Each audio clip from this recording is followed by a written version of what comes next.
এখন পৌঁছে গেলাম নন্দীগ্রাম বাস স্ট্যান্ডে। আর এখান থেকে আমরা বারাসাতের বাস ধরবো, তারপরে আমাদের এই দিকে আসবো। এখন বেজে গিয়েছে 7:30, আর আমাদের এই বারাসাতের বাস ছাড়বে তোমার 7:45-এ।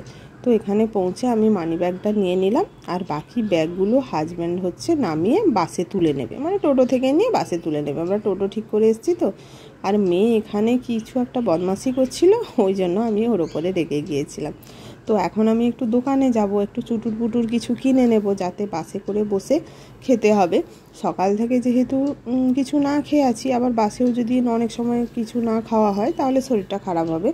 আর এই দোকানে সেরকম কিছুই পাওয়া যাচ্ছিল না।